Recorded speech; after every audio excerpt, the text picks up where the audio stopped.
Hello viewers, Tollywood story explainer তোমাদের পছন্দের ধারাবাহিক গীতা এলএলবির আজকের পর্বের রিভিউ নিয়ে পৌঁছে গেছে তোমাদের সামনে।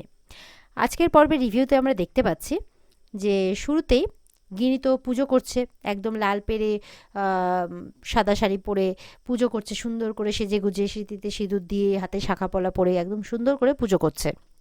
এরপরে যখন পুজোর প্রসাদ দিতে যাচ্ছে, সামনে অগ্নিজিৎবাবুকে প্রসাদ দিতে গেলে বলছে, থামো, কি ব্যাপার, এরকম ভেগ ধরেছ যে? লাল পেরে সাদা শাড়ি, এত সুন্দর একটা শাড়ি পরেছো, মাথাতে ভর্তি করে সিঁদুর দিয়েছো স্মৃতিতে, আবার হাতে শাখা পলা পরেছো, ব্যাপারটা কি? তুমি কি সত্যি সত্যি পুজো করছিলে নাকি? পুজো করে তুমি কি প্রমাণ করতে চাইছো যে তোমার সাতক্ষণ মাফ? এরপরে বলছে, আপনি কথাটা পরে বলবেন, আগে প্রসাদটা নিন। তারপরে যাচ্ছে প্রলয়ের কাছে, প্রলয়কে প্রসাদ নিতে বললে প্রলয় বলছে, এই চুপ করো, তুমি কি আদৌ পুজোটা দিয়েছো? আদৌ কি ভোগটা তুমি ঠাকুরের কাছে নিবেদন করেছো? তখন বরদাকে বলছে, বরদা, আমি বলেছি না, এর কিন্তু জীবের মাঝখানে চেরা আছে, এ কিন্তু সাপ একটা, এই কিন্তু নর্মাল হিউম্যান বিইং নয়, আমি তোমাকে বলছি। আর গীতাকে কতবার বলেছি যে একে এই বাড়ি থেকে তাড়িয়ে দিতে, কিন্তু গীতা আমার কোনো কথাই শোনে না। তখন গিনি বলছে, যদি আমি এই বাড়ি থেকে না যাই তাহলে? অগ্নিজিৎ বাবু যায়, শাট আপ, চিৎকার করে, তোমার এত বড় আস্পর্ধা, ও তোমার খুদ শ্বশুর হয়। গিনি বলছে, তাহলে আপনিও ওনাকে বলে দিন যে নিজের পুত্রবধূর সাথে যাতে ঠিক করে কথা বলে। গিনি চিৎকার করে বলছে, উনি যাতে আমার সাথে এরকমভাবে কথা না বলেন। আমি শুধুমাত্র সবার গাল মন্দ খেয়ে পড়ে আছি আমার বোনের জন্যে, কারণ আমি জানি যে আমি না থাকলে আমার বোনের সেবা যত্ন কেউ করবে না। তখন কিন্তু প্রলয়ের স্ত্রী আসে, বলছে যে কে বলেছে সেবা যত্ন করবে না? আমি আছি, সবাই আছে, সবাই সেবা যত্ন করবে। বলছে, দিন রাত আমি বোনের বেবিটা যাতে সুস্থভাবে হয় তার জন্য কষ্ট করে যাচ্ছি, কেয়ার করে যাচ্ছি, আর আপনারা আমার উপর দোষ চাপাচ্ছেন? অগ্নিজিৎ চিৎকার করে বলছে, হ্যাঁ চাপাচ্ছি, দোষ চাপাচ্ছি, তার কারণ আমার মেয়েটা অসুস্থ, তার লোয়ার অ্যাবডোমেন পেন হচ্ছে, তাকে ইঞ্জেকশন দিয়ে ঘুম পাড়ানো হচ্ছে, তার শরীরে বিভিন্ন সাইড এফেক্ট দেখা দিয়েছে, বিভিন্ন কমপ্লিকেশনস দেখা দিয়েছে, তাকে বিভিন্ন রকম টেস্ট করতে বলা হয়েছে, ব্লাড টেস্ট করতে বলা হয়েছে, এমনকি ইউএসজি পর্যন্ত টেস্ট করতে বলা হয়েছে। গিনি বলছে, তাতে আমার কি দোষ? তখন ওই প্রলয়ের স্ত্রী বলছে যে হ্যাঁ, তোমারই দোষ, তোমারই দোষ, তোমাকে নিজেকে বেকসুর খালাস করতে হবে, মানে প্রমাণ করতে হবে তুমি কিছু করোনি, আর যদি না পারো তাহলে এই বাড়ি ছেড়ে চলে যেতে হবে। গিনি বলছে, আমি বুঝতে পারছি যে আমাকে এই বাড়ি থেকে তাড়ানোর প্ল্যান করেছেন, ঠিক যেমন করে এই লোকটা আমার বোনকে এর আগে তাড়ানোর প্ল্যান করেছিল। আমার সাথেও যদি এরকম আপনারা করেন তাহলে কিন্তু আমি থানাতে এফআইআর করতে বাধ্য হব। এবার গীতাকে ডেকেছে উপর থেকে, বলছে, দেখ, তোর শ্বশুরমশাইয়ের আদিক্ষেতা দেখতে পেয়েছিস? আগে তোর সাথে কেমন ব্যবহার করতো, এখন হঠাৎ করে তোর প্রতি ব্যবহার পাল্টে গেল কেন? হ্যাঁ, সব এদের চালাকি, মানে এইভাবে উল্টোপাল্টা কথা বলছে গীতাকে। গিনি বলছে, আমার বোনের যদি কিছু হয় তাহলে আপনাদের একদিন কি আমার একদিন। প্রলয় বলছে, আনবিলিভেবল, এটা তো ভাবতেই পারছি না যে চোরের মায়ের বড় গলা। এরপরে অগ্নিজিৎকে কিছু বলতে গেলে বলছে, তুমি আমার দিকে আঙুল তুলছো? বলে, হ্যাঁ, সবাই জানে আপনার আর গীতার কথা, গীতার সাথে কেসে যে আপনি হেরে গেছেন সেটাও সবাই জানে, আর আপনি কোর্ট থেকে গোহারান হেরে মাথা নিচু করে বেরিয়ে এসেছিলেন, মনে আছে? তারপর গীতার সম্মানের জন্য আপনার গলায় যে মালাটা পরিয়ে দিয়েছিল সেটা আপনি রাগে ফেলে মাটিতে থেতলে দিয়েছিলেন। গিনির মুখে এই সমস্ত কথা শুনে কিন্তু সবাই অবাক হচ্ছে। অগ্নিজিৎ বাবুর কিন্তু সেই কোর্টের ব্যাপারগুলো মনে পড়ছে। গিনি আরও বলছে, সেই পদ্মর কেসটা মনে আছে? সেটা তো আপনি গীতার কাছে হেরে গিয়েছিলেন, সেই রাগটা তো আপনার আছেই, সেই জন্যই তো আপনি ছোট ছেলের আবার বিয়ে দেওয়ার কথা ভেবেছিলেন। এই মেয়েটাকে সরিয়ে দিয়ে, মানে গীতার কথা বলছে, আপনি কাফিয়ার সাথে আপনার ছেলের বিয়ে দেওয়ার চেষ্টা করেছিলেন, সেই এভিডেন্সও কিন্তু আমার কাছে আছে। এবার কিন্তু গীতার একদম ভালো লাগছে না। গীতা বলছে, কি বলছিস তুই, কাকে কি বলছিস? উনি আমার শ্বশুরমশাই হন, আর এনারা আমার খুদ শ্বশুর খুদ শাশুড়ি হন। গিনি বলছে, আর আমি তোর কেউ নই? গিনি বলছে, আমি তো দেখলাম তুই স্পুনে করে ডাস্টবিন থেকে খাবারটা তুলে নিয়ে কোথাও একটা পাঠালি, তোর মনে তো তোর দিদিকে নিয়ে সন্দেহ ঢুকেছে। প্রলয় কিন্তু রেগে আগুন, বলছে, এই অনেকক্ষণ ধরে সহ্য করেছি তোমার এগুলো ফালতু কথা, যাও চুপচাপ লাগেজ গোছাও, বাড়ির থেকে বেরিয়ে যাও। গিনি বলছে, আমি বাড়ি থেকে বের হব না, যতক্ষণ না প্রমাণ হচ্ছে আমি নিরপরাধ, আমি বাড়ি থেকে বের হব না। খুদ শাশুড়ি বলছে যে এটাই ফ্যাক্ট, বেরো বাড়ির থেকে, এটাই প্রমাণিত হবে। বলে, এটা প্রমাণিত হবে না, বলে আলবাত এটাই প্রমাণিত হবে। এরপরে গীতার শ্বশুরমশাই উত্তেজিত হলে, রেগে গেলে গীতা তখন শান্ত হতে বলছে।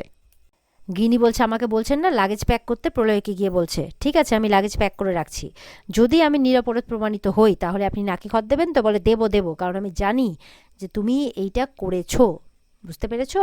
তুমি এটা করেছো, তোমার জীবের মাঝখানটা চেরা, আমি বলেছি না, তুমি তোমার জীবের থলিতে এত বিষ, তুমি পুরো পরিবারকে একদম নষ্ট করে দিতে পারো।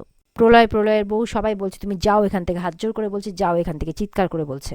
বনি বলছে না, ও কোথাও যাবে না, ওর বর সাত্বিক ওর পাশে নেই, ও একটা অসহায় মেয়ে, এইভাবে তাড়িয়ে দেওয়া যায় নাকি? ও এই বাড়ির বড় বউ, এই বাড়িতেই থাকবে ও। এরপরে ঈশাও গিনির সাপোর্ট করছে, গিনিকে। অগ্নিজিৎবাবু তখন রেগে যায়, বলে তোমার কি মাথা খারাপ হয়ে গেছে, একটা থাপ্পড় দেবো তোমার কথা বললে।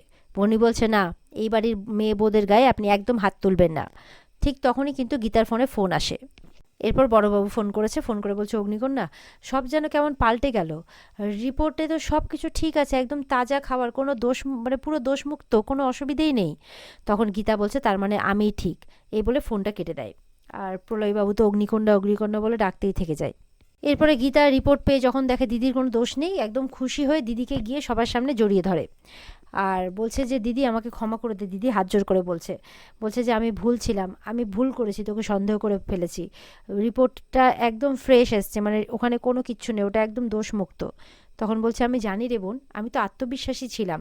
গিনি বলছে এই লোকগুলো কোনো চক্রান্ত করেছে, আমাকে সরিয়ে তোর বাচ্চাটাকে নষ্ট করতে চাইছে, এইভাবে বলছে। গিনির কথা শুনে সবাই অবাক, আর রিপোর্ট শুনে তো প্রলয় একদমই অবাক। বলছে এই বাড়ির সবার কোনো উদ্দেশ্য আছে, বিশেষ করে অগ্নিজিৎ মুখার্জি। অগ্নিজিৎ তখন চিৎকার করে গিনি বলে ওঠে। এবার গিনি বলছে কি হলো প্রলয়জিৎ, নাকে খত দেবেন নাকি? দেন দেন। আচ্ছা থাক থাক, ছেড়ে দেন ছেড়ে দেন, আপনাকে নাকে খত দিতে হবে না। আমার জিভ নাকি চেরা, জিভের মাঝখানে কাটা আছে, খুব তো বলছিলেন আমাকে। তখন গিনি যখন প্রলয়কে অপমান করছে, তখন প্রলয়ের বউ চিৎকার করে উঠছে, বলে কেন এখন গায়ে লাগছে? আর এতক্ষণ ধরে যে আপনার বাড়ির বউকে উল্টোপাল্টা কথা বলা হচ্ছিল তার বেলা, আমি যদি এখন এফআইআর করি থানাতে গিয়ে, তাহলে কি হবে? আমিও তো বলতে পারি যে আমার উপরে টর্চার করা হচ্ছে। তখন বলছে মেহেকের খাবারে আপনারাই বিষ মিশিয়েছেন নাকি, এটাও মেহেকের নাটক করছে নাকি? তখন কিন্তু অগ্নিজিৎ খুব রেগে যায় আর গিনিকে একদম মারতে যাবে কি, প্রলয় এসে আটকে নেয় যে দাদা ছেড়ে দিন, কিছু করেন না, ছেড়ে দিন।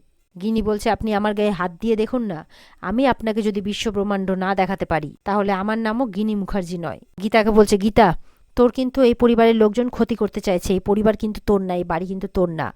আমি বারবার করে বলছি আমি এই বাড়ি থেকে কোথাও যাব না যতক্ষণ না বাচ্চাটা ভূমিষ্ঠ হচ্ছে। গিনি বলছে কারণ আমি জানি আপনাদের ইন্টেনশন হলো আমার বোনের বেবিটাকে নষ্ট করা। গিনির কথা শুনে কিন্তু অগ্নিজিৎ প্রলয় খুব রেগে যাচ্ছে আর বন্যিরা খুব খুশি হচ্ছে। অগ্নিজিতের তো পেছনেই পড়ে গেছে গিনি, বলছে মোস্ট ক্রুয়েল ক্যারেক্টার। এরপরে গীতাকে নিয়ে চলে যায় গিনি। অগ্নিজিৎ বলছে ও কি বলে গেল? প্রলয় বলছে আমি কিছু বুঝতে পারলাম না। এলিন বলছে যে ওর খাবারে বিষ টিস কিছু পাওয়া গেল না, খাবারটা কখন ল্যাবে পাঠালো? অগ্নিজিৎ বলছে আমি জানি না, তবে এটা ধাঁধা তো বটেই। প্রলয় বলছে অবশ্যই ধাঁধার উত্তরটা পেতেই হবে, না হলে গীতার সমূহ বিপদ। এরপরে গিনি আর গীতা মেহেকের কাছে আসে। গিনি বলছে মেহেক কেমন আছো এখন? মেহেক বলছে আছি। বলে কিচ্ছু হবে না, দেখবে সব ঠিক হয়ে যাবে। আসলে তো গীতা আর বেবিটাকে মারার চেষ্টা করা হয়েছিল না, আর তুমি টার্গেট হয়ে গেছো মাঝখান থেকে। বাদ দেওয়ার কি বলবো এসব কথা, এতক্ষণ এগুলো নিয়ে ঝামেলা হচ্ছিল। মেহেক বলছে কেন, কি হয়েছে? গীতা বলছে কিছু না, তুমি এসব নিয়ে মাথা ঘামিও না, তুমি বিশ্রাম নাও মেহেক। গিনি বলছে না, ওকে সব জানতেই হবে। মেহেক তুমি বরঞ্চ শ্বশুরবাড়ি চলে যাও, তুমি এখানে থেকো না। বলে না, গীতা বলছে না, কোথাও যাবে না ও, ওখানে গেলে ওর আরও বিপদ। ওই কিরণকান্তি ব্যানার্জি ওদের আমার একদম বিশ্বাস নেই। গিনি বলছে এখানে থাকলেও তোর বিপদ হচ্ছে, ওকে ব্লাড টেস্ট করাতে হবে, ইউএসজি করাতে হবে, ও খুব কষ্ট পাচ্ছে, খুব যন্ত্রণা পাচ্ছে। গিনি বলছে তার মধ্যে তোর শ্বশুরবাড়ির লোকেরা যদি আমাকে মারতে গিয়ে তোকে মারতে গিয়ে ওর কোনো ক্ষতি করে দেয়? গীতা বলছে প্লিজ দিদি এরকম বলিস না, এই পরিবারের লোকেরা এরকম নয়, আমার শ্বশুরবাড়ি এরকম নয়, আর তুই সেটা খুব ভালো করে জানিস। গিনি বলছে তাহলে কি আমি খারাপ? হ্যাঁ আমি ক্ষতি করার চেষ্টা করছি? মেহেক জানো তোমার পরিবারের লোকেরা আমাকে এই বাড়ি থেকে বের করার চেষ্টা করছে। মেহেক আর এসব সহ্য করতে পারছে না, এমনি শরীর খারাপ, তার মধ্যে পাশ থেকে বকবক করছে। বলছে আমি নাকি তোমার গীতা বৌদির খাবারে কি মিশিয়ে দিয়েছি, তার সন্তানকে নাকি নষ্ট করার চেষ্টা করছি, তার নাকি ক্ষতি করার চেষ্টা করছি। তুমি জানো কত কি বলা হচ্ছে আমাকে। গীতা তখন আবারও চুপ করতে বলছে, চুপ কর না, সবকিছু তো মেনে নিয়েছে, চুপ কর না, আর ভাল লাগছে না এগুলো শুনতে। বলছে তুই মন খারাপ করিস না। গিনি বলছে মন খারাপ করবো না কেন, এই কথাগুলো তো মন খারাপ করার মতোই। গিনি বলছে শোন, তোর শ্বশুরবাড়ির লোকেরা যদি তোর ক্ষতি করার চেষ্টা করে না, আমি কিন্তু কাউকে ছাড়বো না। ঠিক তখন অঙ্কিত আসে। অঙ্কিত বলছে মেহেকের কি হয়েছে, শরীর খারাপ শুনলাম। মেহেক বলছে ও সেরকম কিছু না। বলে না না এক্স্যাক্টলি বলো না কি হয়েছে। মেহেক তাও কিছু বলছে না। তখন বন্যি আসে, বলে দে না সত্যিটা যে কিসে কি হয়েছে। ব্যাস অঙ্কিত তো শুনে অবাক হয়, আর এখানে আজকের পর্ব শেষ হয়ে যায়। তো বন্ধুরা, এই ছিল আজকের পর্বের রিভিউ। কেমন লাগলো কমেন্টে জানাবে, আর আমাদের সাথে জুড়তে চ্যানেলকে সাবস্ক্রাইবটা অবশ্যই করবে। দেখা হচ্ছে আগামীকালকে। সবাই ভালো থাকবে। টাটা।